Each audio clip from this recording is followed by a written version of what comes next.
Hello student, स्वागत है आपका स्टडी पॉइंट बाय विपिन में। देखो बच्चों, हमने लास्ट क्लास में प्रश्नावली 3.4 के क्वेश्चन नंबर पहला करा दिया था, जो हमको विलोपन विधि से कुछ समीकरण दी गई थी, समीकरण युग्म जो हमको विलोपन विधि से हल करने थे, तो हमने वो करा दिया था। ये क्वेश्चन नंबर दूसरा है। इस दूसरे वाले क्वेश्चन में निम्न समस्याओं के रैखिक समीकरण युग्म बनाइए। ये कुछ समस्याएं दी गई हैं, 5 क्वेश्चन है, तो वो हमको पहले क्वेश्चन पढ़ के हमको समीकरण बनाने हैं। समीकरण बना के तब उन समीकरणों के उनके हल, यदि उनका अस्तित्व का मतलब है बच्चों, इसमें जिनमें कंडीशन प्रतिच्छेदी रेखा वाली कंडीशन है, ये वाली कंडीशन है A1/A2 is not equal B1/B2, उनके हल ज्ञात करने हैं। और कौन सी विधि से ज्ञात करने बच्चों? विलोपन विधि से ज्ञात कीजिए। लास्ट क्लास में मैंने विलोपन विधि ही बताई थी। ठीक है बच्चों, तो देखो बच्चों, सबसे पहले इन समस्याओं को पढ़ना है और इनमें से समीकरण बनाने हैं, तब उनको विलोपन विधि से हल करना है। तो देखो बच्चों, ऐसे क्वेश्चनों में मैंने बताया था, जो पूछा है उसको मानते हैं, पहले तो अज्यूम करते हैं बच्चों जो इसमें पूछा है। तो बताओ, लास्ट में पूछा होगा, क्या पूछा है? वह भिन्न क्या है? हमको कोई भिन्न के बारे में बात हो रही है इसमें, तो हमको वो भिन्न पूछ रहा है। तो सबसे पहले हम उस भिन्न को ही मानेंगे। माना भिन्न, मैंने बताया बच्चों, जो पूछा है उसको ही मानते हैं। इसमें भिन्न पूछी है तो माना भिन्न बराबर x/y। अब इसमें देखो, इस क्वेश्चन में हमको समीकरण बनाने, कितने समीकरण बनाने? 2। तो इसमें 2 कंडीशन होंगी और 2 ही समीकरण बनेंगे। पहली कंडीशन से पहला समीकरण बनाओ, फिर दूसरी कंडीशन पढ़ो, फिर दूसरा समीकरण बनाओ। तो देखो, जैसे मैं पहली शर्त पढ़ूं, प्रथम शर्तानुसार इसमें 2 शर्त दी गई होंगी, कम से कम 2 शर्त। यदि हम अंश में 1 जोड़ दें, अंश में क्या बच्चों? 1 जोड़ दें, अंश में क्या जोड़ दें? 1, और हर में से 1 घटा दें, तो x/y हमारी भिन्न थी।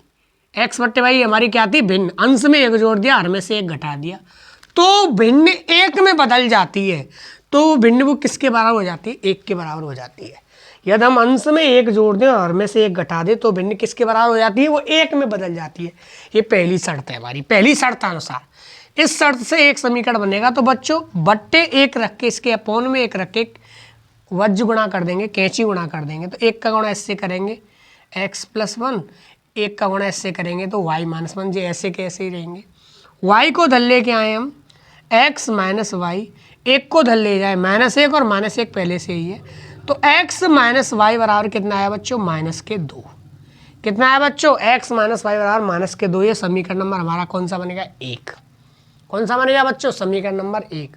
अब इसी प्रकार से हम द्वितीय शर्त पढ़ेंगे। द्वितीय शर्तानुसार, द्वितीय शर्त को पढ़े कि यदि हर में से 1 जोड़ दें तो वो 1/2 हो जाती है। इसमें अंश के बारे में नहीं कहा गया है बच्चों। देखो, पहली शर्त में अंश में 1 जोड़ रहा था और हर में से 1 घटा रहा था, तो वो भिन्न किसके बराबर में आ जाती है? 1 के बराबर में आ जाती है। तो ये हमारा समीकरण निकला। दूसरी वाली कंडीशन है द्वितीय शर्तानुसार में, यदि हर में 1 जोड़ दें, क्या जोड़ दें? हर में 1, तो हर में सिर्फ 1 जोड़ना है, अंश में कुछ नहीं करना है, तो वो भिन्न कितनी हो जाती है? 1/2 हो जाती है। इसका अगर कैंची गुणा करें 2x, 1 को गुणा इससे करें तो y + 1, इसको धल लेके आए 2x - y बराबर कितना आ गया? 1। ये समीकरण नंबर कौन सा हो गया बच्चों? हमारा दूसरा। ये समीकरण दूसरा, ये समीकरण पहला। अब ये 2 समीकरणों को हमने हल करना सीखा ही है, विलोपन से या प्रतिस्थापन से। अगर कहा गया है आपसे कि विलोपन विधि से करो, तो विलोपन विधि से ही करना है। अगर प्रतिस्थापन विधि से अगर एग्जाम में कहा गया है, तो प्रतिस्थापन से ही करेंगे।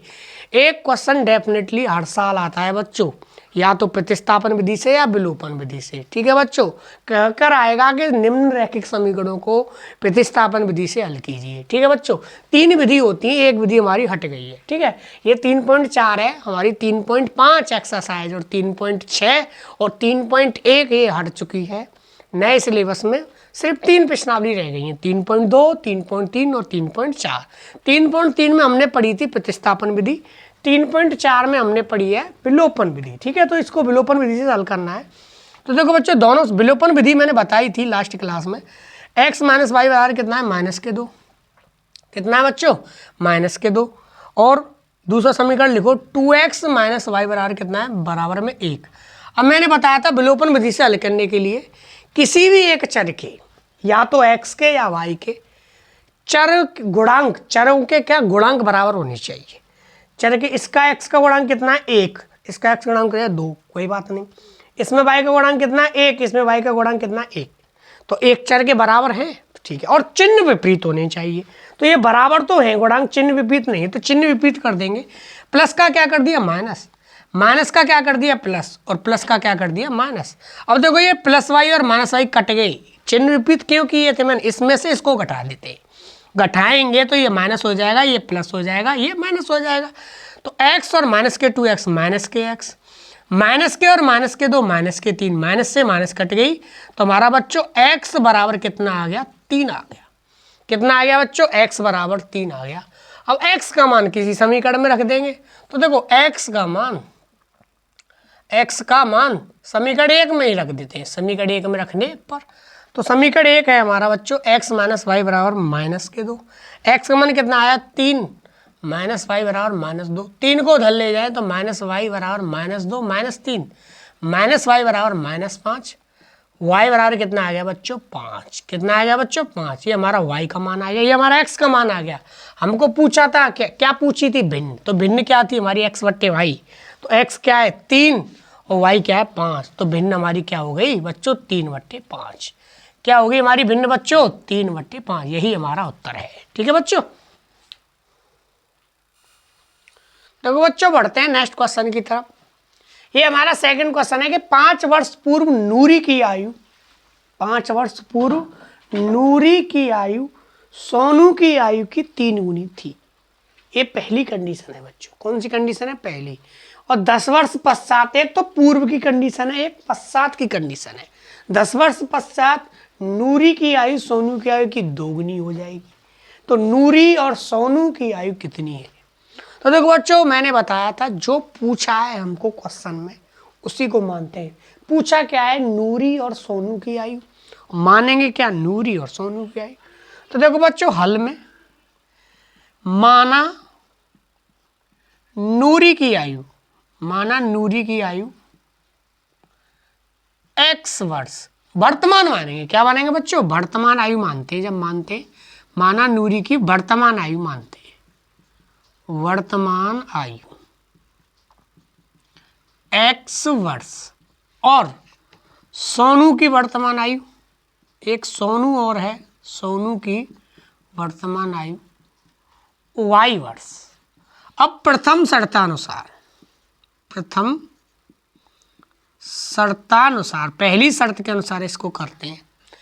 5 वर्ष पूर्व नूरी की आयु, नूरी की आयु क्या है x। अब 5 वर्ष पहले की बात करेंगे तो x माइनस क्या करना पड़ेगा 5, ये हो गई हमारी 5 वर्ष पूर्व नूरी की आयु। ऐसे ही 5 वर्ष पूर्व नूरी की आयु सोनू की आयु की, अब सोनू की आयु क्या आई थी y, उसकी भी 5 वर्ष पहले, जब 5 वर्ष ये पहले जाएगा तो 5 वर्ष सोनू भी तो पहले जाएगा, x माइनस 5 और y माइनस 5, ये 5 वर्ष पहले पूर्व दोनों की आयु हो गई, ये हुई नूरी की, ये हो गई सोनू की। 5 वर्ष पूर्व, दोनों में से 5-5 घटा दिए, ये पूर्व की बात हो रही है, ठीक है। अब 5 वर्ष पूर्व नूरी की आयु, सोनू की आयु की कितनी 3 गुनी, कितनी 3, सोनू की आयु की 3 गुनी, 3 का गुणा सोनू की आयु में करेंगे। ठीक है बच्चों, अब इसको सॉल्व करते हैं। x माइनस 5 3y 15, अब इसको इधर लेके आए बच्चों, x माइनस के 3y माइनस 5 को इधर ले जाएं तो प्लस के 5 माइनस के 15, तो बच्चों x माइनस के 3y बराबर 5 माइनस 15 माइनस के 10, ये हो गया हमारा बच्चों समीकरण नंबर फर्स्ट। कौन सा आ गया बच्चों समीकरण नंबर फर्स्ट। अब देखो बच्चों द्वितीय शर्तानुसार करते हैं, द्वितीय शर्तानुसार, द्वितीय शर्त के अनुसार भी पढ़ते हैं। अब देखो द्वितीय शर्तानुसार हमको क्या दिया गया है, 10 वर्ष पश्चात नूरी की आयु, 10 वर्ष पश्चात नूरी की आयु।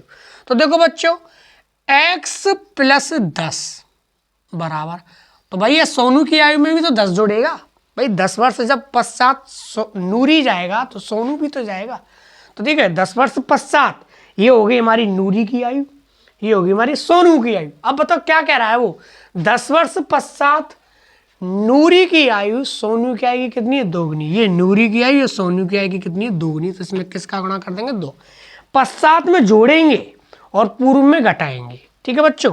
अब देखो बच्चों यहाँ से आगे इसको सॉल्व करें तो x प्लस के 10, 2 का अंदर गुणा कर दिया, 2y, 2 का 10 से गुणा किया तो 2 दहाड़े 20।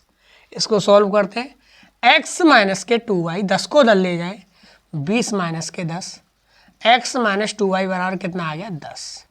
ये समीकरण नंबर 2। दोनों समीकरण प्राप्त हो गए बच्चों, हमको दोनों समीकरण प्राप्त हो गए। अब इन दोनों समीकरणों को विलोपन या प्रतिस्थापन विलोपन विधि से हल कर देंगे। तो देखो बच्चों हमने सीखा है x माइनस के 3y बराबर माइनस 10, समीकरण फर्स्ट को लिखो, समीकरण 2 को x माइनस 2y बराबर 10। मैंने बताया विलोपन विधि को, गुणांक बराबर चिन्ह विपरीत, तो x का गुणांक कितना 1, x का गुणांक कितना 1, गुणांक तो बराबर है, चिन्ह और विपरीत करने, तो चिन्ह विपरीत करने तो प्लस का क्या कर देंगे माइनस, माइनस का क्या कर दिया प्लस, और प्लस का क्या कर दिया माइनस। अब ये कट जाएंगे, प्लस के 2y और माइनस के 3y, तो माइनस का 1y बचा। ठीक है, माइनस के 10 और माइनस के 10, माइनस के कितने हो गए 20। तो यहाँ से कटी y का मान कितना आ गया बच्चों 20, मतलब y किसकी थी, सोनू की आयु कितनी आएगी 20 आ गई। अब बच्चों y का मान, किसका मान, y का मान किसी एक समीकरण में देंगे, y का मान समीकरण 1 में रखने पर। तो देखो बच्चों समीकरण 1 क्या था हमारा, x माइनस 3y बराबर माइनस के 10, x माइनस 3 गुणा y का मान कितना है बच्चों 20, तो कितना आया बच्चों, माइनस के 60 को धर ले जाएंगे तो कितना प्लस के 60 माइनस 10, 60 माइनस 10 कितना है 50, तो ये 50 वर्ष। तो ये किसकी आयु आ गई हमारी नूरी की, तो न्यूरी की कितनी आयु आई 50 वर्ष आई वर्तमान, और हमारी सोनू की कितनी आई, वाई का मान कितना आया 20 वर्ष। यही हमारे उत्तर है बच्चों। x बराबर 50 हमारी वर्तमान आयु, न्यूरी की कितनी आई 50 और सोनू की कितनी आई बच्चों 20। ठीक है बच्चों, देखो बच्चों बढ़ते हैं नेक्स्ट क्वेश्चन की तरफ। एक क्वेश्चन नंबर 3 है हमारा, दो अंकी संख्या के अंकों का योग कितना है 9 है। इस संख्या का 9 गुना संख्या के अंकों को पलटने से बनी संख्या का 2 गुना है, वह संख्या ज्ञात कीजिए। एक बच्चों हमारी 2 अंक की संख्या है।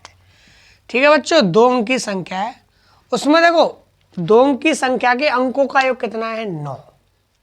इस संख्या का 9 गुना संख्या के अंकों को पलटने से बनी संख्या का 2 गुना है। तो बच्चों संख्या क्या मानते हैं हम, 2 अंक की संख्या है हमारी, कितनी है, तो माना संख्या पूछी है।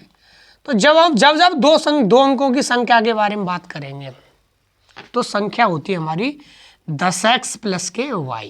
ये इकाई का अंक है इसलिए यहाँ पे 1y है, और दहाई का अंक है इसके लिए यहाँ 10x है। जैसे 2 अंकों की संख्या जैसे ये है बच्चों 21 है, 23 है, 24 है, 75 है, ये हमारी 2 अंक की संख्या है। इसमें ये इकाई का अंक है, ये दहाई का अंक है, तो इकाई का है तो इसमें क्या आ रहा है 1, और दहाई का है तो दहाई के कितने होते हैं 10। तो इसलिए संख्या को क्या मानते हैं, संख्या हो जाती है फिर 10x प्लस के y।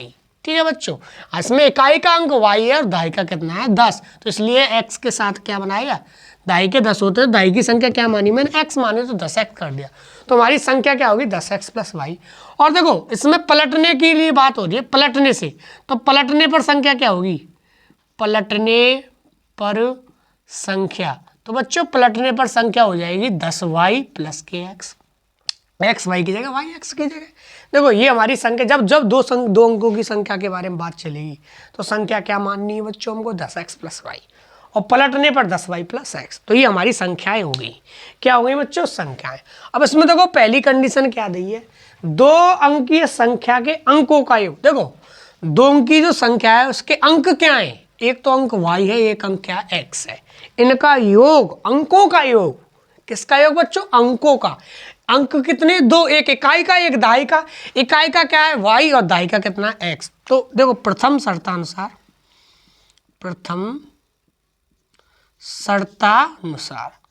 इकाई का अंक y है, दहाई का कितना x, तो इनके अंकों का योग पहली शर्त के अनुसार अंकों का ही योग करना है, y प्लस एक्स बराबर कितना है 9 है। ये हमारा पहला समीकरण बना बच्चों। ठीक है, अब द्वितीय शर्त के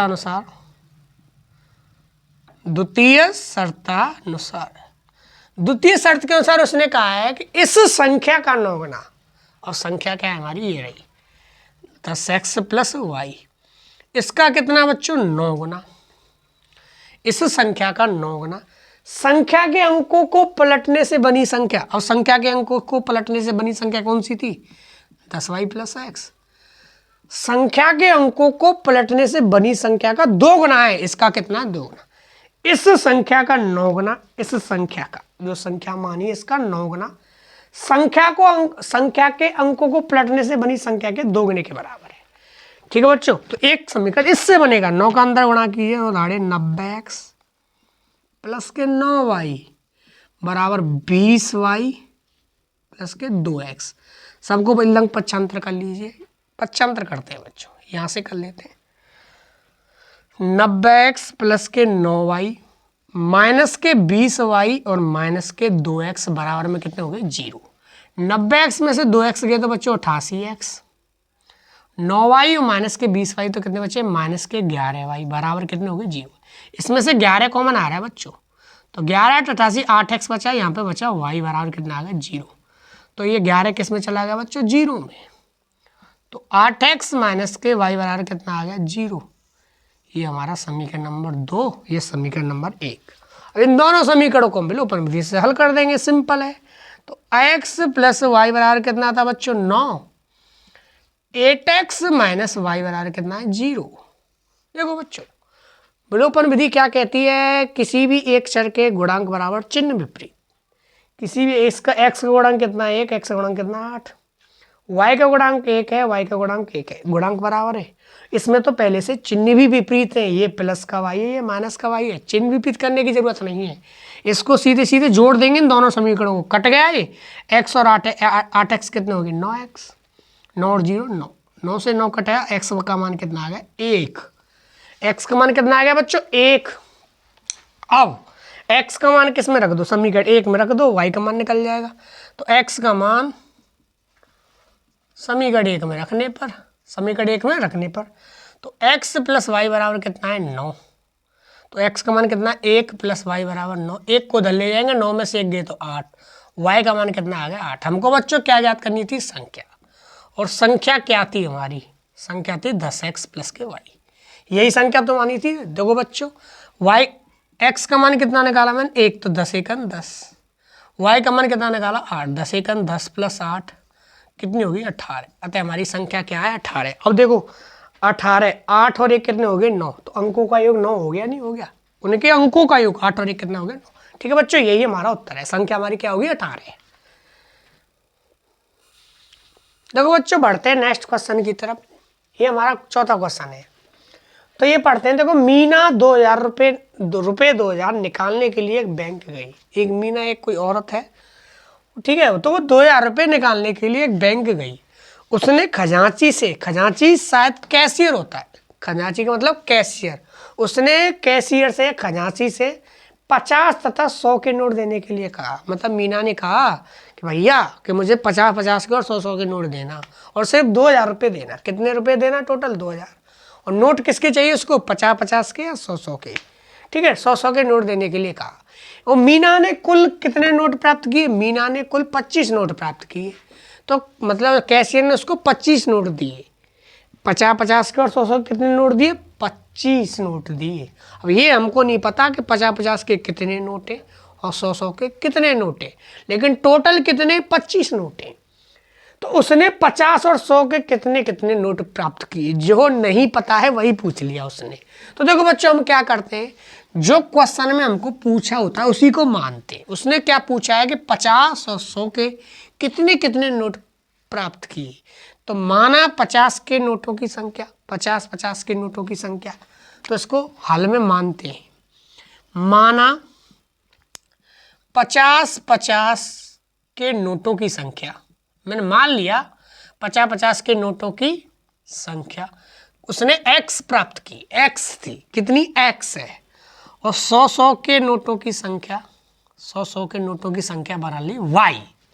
ठीक है, 50-50 के नोटों की संख्या क्या मान ली? x, और 100-100 के नोटों की संख्या क्या मान ली मैंने? y। तो देखो बच्चों, अब देखो, अब प्रथम शर्तानुसार, देखो एक शर्त है प्रथम शर्तानुसार, प्रथम शर्तानुसार। देखो बच्चों, कुछ क्वेश्चन ऐसे होते हैं जिनमें हमें एक शर्त दी गई होती है और एक वो देता नहीं है, खुद ही सोचनी पड़ती है कि वो क्या है। एक समीकरण तो निकल जाता है, दूसरा समीकरण ही खुद सोचना पड़ता है। जैसा देखो ये क्वेश्चन है कि मीना 2000 रुपये निकालने के लिए एक बैंक गई, उसने खजांची से 50-50 और 100-100 के नोट देने के लिए कहा। टोटल रुपए कितने निकाले उसने बच्चों?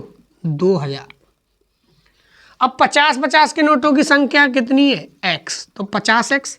देखो 50-50 के नोट की कितनी है? x नोट है 50-50 की, तो 50x क्या हो गए? 50 के नोटों की रुपए है, 50 के नोटों के रुपए, और 100-100 के कितने नोट है? y, तो 100 गुणा y। जितने नोटे उतने का क्या कर दिया? गुणा। जितने नोटे उतने का क्या कर दिया? गुणा। और इन टोटल रुपए कितने हो रहे हैं? 2000 को 2000 ही तो निकालने। मैंने मान लिया 50-50 के x नोटे, 100-100 के y नोटे। अब 50 गुणा x से करेंगे, 100 गुणा y से करेंगे, और इसको जोड़ेंगे तो 2000 रुपये ही तो होंगे। वो कैसे भी कर लो 2000 रुपये ही होंगे।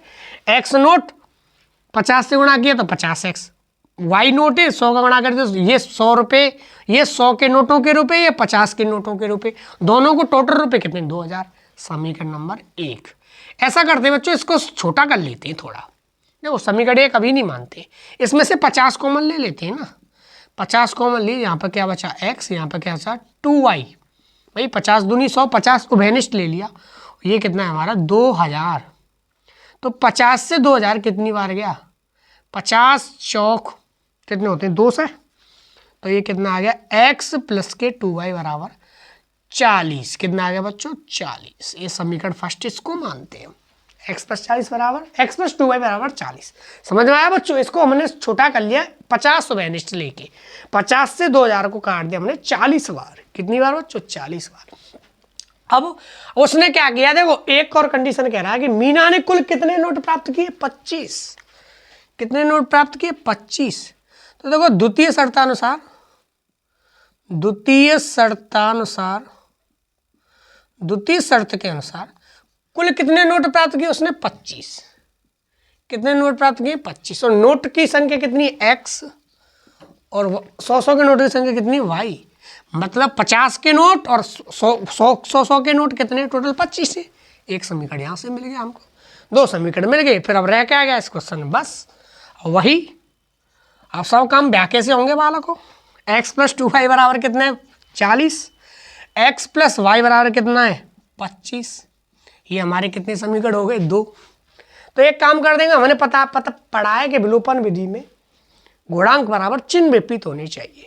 देखो इसके गुणांक बराबर है, चिन्ह विपरीत कर लो, माइनस माइनस माइनस, खत्म। 2y में थे y गए तो कितना बचा? y। ठीक, 40 में से 25 गए तो कितना बचा? 15। तो हमारा y का मान कितना आया? 15। और y का मान किसी एक समीकरण में रख के x का निकाल लो। तो y का मान समीकरण 2 में रख दो। y का मान समीकरण 2 में रखने पर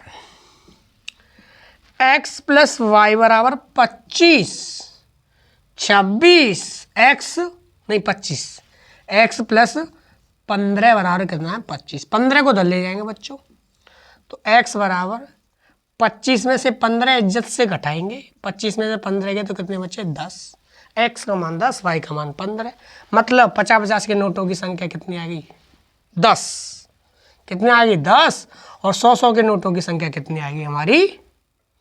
15। ठीक है बच्चों, कुल टोटल 15 10 25। ठीक है बच्चों, यही उत्तर है हमारा। देखो बच्चों बढ़ते हैं लास्ट क्वेश्चन की तरफ। ये हमारा क्वेश्चन नंबर दूसरे का लास्ट क्वेश्चन है। देखो ये क्वेश्चन उस टाइप का है जो मैंने एक लास्ट प्रश्नावली में एक क्वेश्चन कराया था टैक्सी वाला, जिसमें नियत भाड़ा अतिरिक्त भाड़ा था। ये उसी प्रकार सा है। ठीक है, तो किराए पर पुस्तकें देने वाले किसी पुस्तकालय, एक लाइब्रेरी है जहाँ पर किराए पर पुस्तक दी जाती है। प्रथम 3 दिनों का एक नियत किराया, 3 दिन के लिए फिक्स किराया रख रखा है उसने। ठीक है, तथा उसके बाद प्रत्येक अतिरिक्त दिन का अलग किराया। अगर 3 दिन के बाद एक्स्ट्रा दिन लगते हैं उसके लिए अतिरिक्त किराया है, उसके लिए अतिरिक्त दिन का अलग किराया है। शर्ता ने 7 दिनों तक एक पुस्तक रखने के लिए रुपये 27 अदा किए। 7 दिन तक पुस्तक रखी शर्ता ने और 27 रुपये दिए उसको, जबकि सूसी ने एक पुस्तक 5 दिन के लिए रखी और उसे 21 अदा किए। नियत किराया तथा प्रत्येक अतिरिक्त दिन का किराया ज्ञात कीजिए। तो देखो बच्चों जो पूछा है उसी को मानते, मैंने बता दिया आपको। तो देखो हल, माना नियत किराया तो कितना है? x। माना नियत किराया मान लिया x, एक्स रुपये, ठीक है। और अतिरिक्त किराया प्रतिदिन, अतिरिक्त किराया प्रतिदिन कितना मान लिया, वाई रुपये, वाई रुपये और एक्स रुपये, ठीक है बच्चों। अब हम प्रथम शर्तानुसार, पहली शर्त पहला समीकरण, दूसरी शर्त दूसरा समीकरण, प्रथम शर्त को पढ़ते हैं। किराए पर पुस्तक देने के लिए किसी पुस्तकालय का प्रथम 3 दिनों के लिए एक नियत किराया है। 3 दिन के बाद जितने दिन एक्स्ट्रा लेते उसके लिए किराया अलग है, तथा उसके बाद प्रत्येक अतिरिक्त दिन का अलग किराया है। शर्ता ने 7 दिनों तक एक पुस्तक रखने के लिए 27 अदा किए। शर्ता एक लड़की है, 7 दिनों तक उसने एक पुस्तक रखने के लिए 27 अदा किए, तो 7 दिन तक रखी। तो बच्चों उसने एक्स, मतलब एक्स क्या हो गया, मतलब नियत किराया हो गया। कितना नियत किराया, कितना, 3 दिन के लिए, 3 दिनों का नियत किराया था। तो कितने दिन बचे, 7 दिन तक टोटल उसने एक पुस्तक रखी। 3 दिन तो नियत किराया हो गया, 3 दिन तो किस में आएगी, नियत किराए में, ठीक है। क्योंकि नियत भाड़ा कितने दिनों तक है, 3 दिनों के लिए। एक्स्ट्रा कितने दिन रखे उसने, 4। कितने दिन रखे बच्चों, 4। क्योंकि देखो 3 दिन तक तो नियत भाड़ा है, 3 दिन तो फिक्स है। प्रथम 3 दिनों का एक नियत किराया है, तो 3 दिनों के लिए तो कोई टेंशन ही नहीं है। लेकिन उसने कितने दिन पुस्तक रखी है, 7। कितने दिन रखी है, 7। तो देखो 4 दिन एक्स्ट्रा रखी, तो प्रतिदिन एक्स्ट्रा मतलब प्रतिदिन का कितना किराया, वाई। तो देखो 4 दिन एक्स्ट्रा रखी तो कितना कराएगा, 4 वाई। टोटल कितने रुपए दिए उसने, 27। तो 3 दिन के लिए फिक्स है। 3 और 4 कितने हो गए, 7 दिन उसने टोटल पुस्तक रखी है, तो x + 4y बराबर कितना आएगा, 27। ये समीकरण नंबर क्या हो गया, फर्स्ट। अब द्वितीय शर्तानुसार, द्वितीय शर्तानुसार जबकि सुशी ने एक पुस्तक 5 दिनों तक रखने के लिए 21 अदा किए। देखो 3 दिन के लिए कितना, x, और कितने दिन रखिए, टोटल 5। कितने दिन रखिए, टोटल 5। तो कितने दिन एक्स्ट्रा रखिए, 2 एक्स्ट्रा दिन के लिए कितने रुपए, वाई। तो 2 वाई बराबर कितने, टोटल रुपए कितने दिए, 21। ये समीकरण नंबर कौन सा है हमारा, दूसरा। ये समीकरण फर्स्ट, ये समीकरण सेकेंड। देखो बच्चों 7 दिन तक पुस्तक रखी उसने, तो 3 दिन तो नियत भाड़ा है और 4 दिन के लिए एक्स्ट्रा है। तो एक्स्ट्रा दिन के लिए कितने, वाई रुपये थी, तो 4 गुणा वाई, तो टोटल रुपए कितने दिए, 27। ऐसे 3 दिन के लिए एक्स, टोटल कितने, 5 दिन तक रखी, तो 3 + 2 वाई कितने हो गए, 21। समीकरण नंबर 2। अब इन दोनों समीकरणों को हम विलोपन विधि से हल कर लेंगे। x + 4y बराबर कितना है बच्चों, 27। x + 2y बराबर कितना, 21। ठीक है बच्चों। अब इसको हम सॉल्व करेंगे तो विलोपन विधि के लिए गुणांक बराबर चिन्ह विपरीत होने चाहिए। इसका x का गुणांक कितना है, 1, इसमें भी x का गुणांक कितना है, 1। चिन्ह विपरीत करने तो माइनस माइनस माइनस, ये इससे कट गया। 4y - 2y कितने बचा, 2y। 27 में से 21 गए तो कितने बचा, 6। इससे 6 को काटा तो y का मान कितना आ गया, 3। मतलब अतिरिक्त किराया प्रतिदिन कितना था, 3 रुपये। अब y का मान समीकरण किसी एक में रख देंगे। y का मान समीकरण 1 में रखने पर तो x + 4y बराबर कितना है, 27। तो x + 4 × 3 बराबर कितना है, 27। तो बच्चों x + 12 बराबर कितना है, 27। 12 को धल ले जाएंगे, x बराबर 27 - 12, तो x बराबर कितना आ गया हमारा, 15। कितना आ गया बच्चों, 15। तो मतलब नियत भाड़ा कितना था हमारा, जो नियत किराया था वो कितना आ गया, नियत किराया x माना था वो कितना आ गया, 15। मतलब 3 दिनों के लिए कितना था, 15। और प्रतिदिन अतिरिक्त किराया, प्रत्येक अतिरिक्त दिन का किराया कितना है, प्रत्येक अतिरिक्त किराया प्रतिदिन, अतिरिक्त किराया प्रतिदिन वो कितना आ गया बच्चों हमारा, 3 रुपये। ठीक है बच्चों। देखो दोबारा समझाएं। देखो जो एक लड़की थी सरता, उसने 7 दिन के लिए पुस्तक रखी। ठीक है बच्चों। तो 3 दिन के लिए तो फिक्स था, तो कितने दिन बचे, 4 तो 4 वाई। ठीक है। 3 दिन के लिए 100 रुपये थे, एक्स्ट्रा दिन के लिए वाई रुपये थे प्रतिदिन, तो 4 दिन उसने एक्स्ट्रा रखी तो 4 वाई, टोटल रुपये 27 दिए। तो ये पहला समीकरण। द्वितीय शर्त के अनुसार उसने 5 दिन पुस्तक रखी, तो 3 दिन के लिए x, 2 दिन एक्स्ट्रा, तो 2y बराबर कितने हो 21। दोनों समीकरणों को विलोपन विधि से सॉल्व करके x और y के मान कितने निकाले 15 और 3। तो हमारा जो नियत भाड़ा था 3 दिन के लिए वो कितना आया 15, और जो अतिरिक्त प्रतिदिन का किराया था वो कितना था 3। ठीक है बच्चों, ठीक।